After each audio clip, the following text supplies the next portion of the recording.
कानी बहू। किशोरी लाल जी के बेटे राघव की शादी की बात जगह जगह चल रही थी, लेकिन किशोरी लाल जी को कोई लड़की पसंद ही नहीं आती थी। और उसकी एक ही वजह थी, किशोरी लाल जी का लालची होना। उनको लड़की वालों से मोटा दहेज चाहिए था और इसी चक्कर में एक दिन वो एक बहुत पैसे वाले के घर अपने बेटे का रिश्ता लेकर पहुंचे। उस आदमी का नाम था ओम प्रकाश।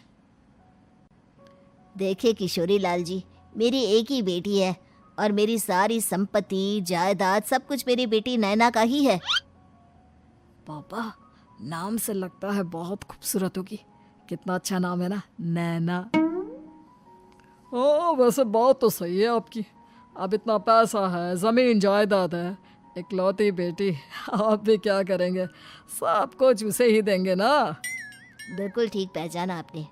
बस बेटी की शादी और सारी जायदाद उसके नाम। पापा, बिना देखे हाँ कर दीजिए ना। इतना अच्छा रिश्ता फिर कहाँ मिलेगा? माला माल हो जाएंगे हम। मैं अपनी बेटी को बुलाता हूँ। अरे नहीं नहीं नहीं नहीं, आपकी बेटी का नाम नैना है, सुनकर ही लगता है बहुत सुंदर होगी। रहने दीजिए अंकल, मैं तो आपकी बेटी के नाम से ही इतना खुश हो गया हूँ कि उसे बिना देखे शादी करने को तैयार हूँ। अब तो मैं उसका चेहरा सीधे शादी के बाद ही देखूंगा। और इस तरह राघव नैना का चेहरा नहीं देखता और उससे शादी कर लेता है। शादी के बाद अपनी सुहाग रात पर जब राघव नैना का घूंघट उठाकर देखता है तो नैना की आंखें बंद थी। कितनी खूबसूरत हो तुम नैना, जरा अपनी आंखें खोलकर मेरी तरफ देखो तो सही। नहीं, मुझे शर्म आती है। अरे, मैंने तुम्हें शादी से पहले भी नहीं देखा, और अब अगर तुम आंखें खोलकर मुझे देखोगी भी नहीं तो मुझे अच्छा कैसे लगेगा? इससे पहले कि नैना अपनी आंखें खोलकर राघव की तरफ देखती, अचानक से लाइट चली गई और राघव नैना को पूरी तरह से देख भी नहीं पाया। अगली सुबह नैना राघव के लिए नाश्ता बनाकर लेकर आई। अरे ये क्या, आधा पराठा सीका हुआ है और आधा बिल्कुल कच्चा।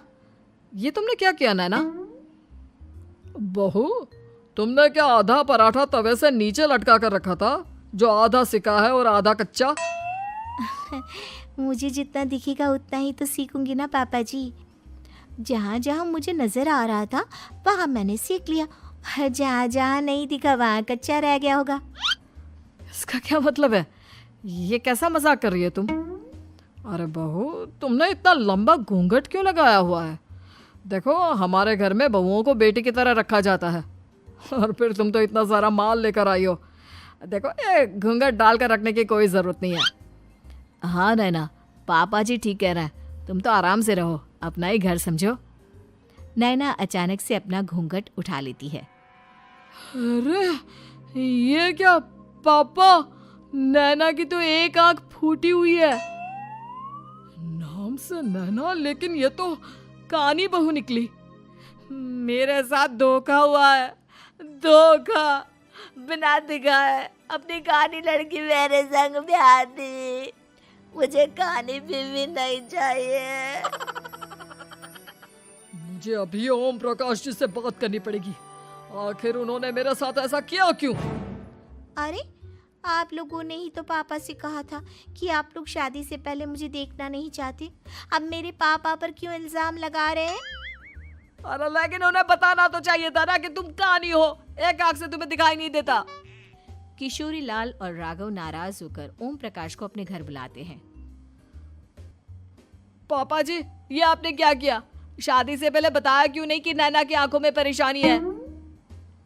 अरे, आप ही ने तो लड़की देखने से मना कर दिया था। अरे लेकिन आप बता तो सकते थे। आपको तो हमारी बेटी की प्रॉपर्टी चाहिए थी, वो भी पूरी की पूरी। अब क्या हुआ अगर उसे आधा दिखाई देता है? प्रॉपर्टी तो आपको पूरी मिल गई ना। अरे ये क्या बात हुई? मेरी शादी प्रॉपर्टी से नहीं, आपकी बेटी से हुई है। अब ये तो पहले सोचना चाहिए था, तब तो मेरी प्रॉपर्टी देखकर तुम्हारी जुबान लप लपा रही थी। लेकिन मैं कानी लड़की को अपनी बीवी बनाकर नहीं रख सकता। पापा, कुछ करिए ना आप। हाँ, करता हूँ। देखिए ओम प्रकाश जी, आप हमारे साथ ऐसा नहीं कर सकते। और तुम देखो, अगर तुमने मेरी बेटी से शादी तोड़ी ना, तो जो भी प्रॉपर्टी मैंने तुम्हें दी है वो तो पूरी की पूरी वापस ले ही लूँगा, और आधी प्रॉपर्टी तुम्हारी भी लूँगा। अरे मेरी आधी प्रॉपर्टी भला क्यों लेंगे आप?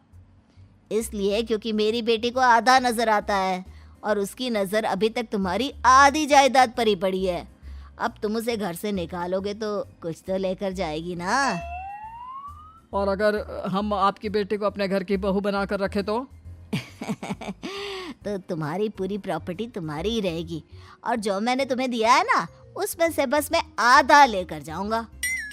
अरे लेकिन अब आप अपनी दी हुई प्रॉपर्टी में से आधी वापस क्यों लेकर जाएंगे? अगर मैं आपकी बेटी को अपनी पत्नी बनाकर रखने को तैयार हूं तो? इसलिए ताकि भविष्य में अगर तुम मेरी बेटी को धोखा दो तो उसके पास कुछ तो रहे जो पति का हो। वैसे मेरे पास तो बहुत कुछ है, लेकिन अपने पति की कोई निशानी तो उसके पास होनी चाहिए ना। अब अगर तुमने मेरी बेटी को कानी कहा तो तुम्हें प्रॉपर्टी भी कानी ही मिलेगी, पूरी नहीं। जमाए राजा। किशोरी लाल और राघव समझ चुके थे कि वो बुरी तरह फंस चुके हैं और अब उनके पास वहां से निकलने का कोई चारा नहीं है। अब समझ में आया ना, लालच बुरी बला होती है। एक तो तुम्हें प्रॉपर्टी मिली, ऊपर से बीवी मिली, उसमें तुम्हें नखरे भी दिखाने हैं। आए बड़े, चुपचाप बैठो दोनों। कुछ दिनों के बाद नैना राघव की कार लेकर बाजार घूमने निकलती है और जब कार लेकर वापस आती है, ये क्या?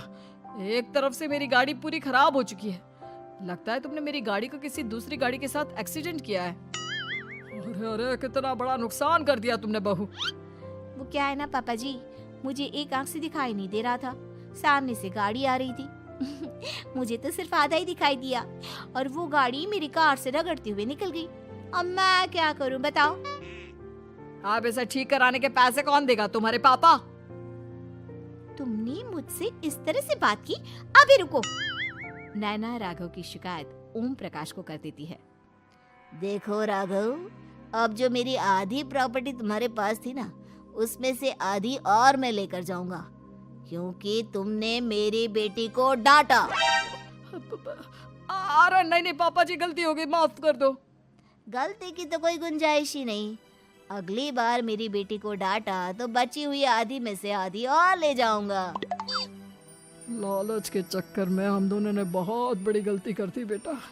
एक तो तुम्हें कानी बहू मिली और ऊपर से जो माल मिला वो भी काना।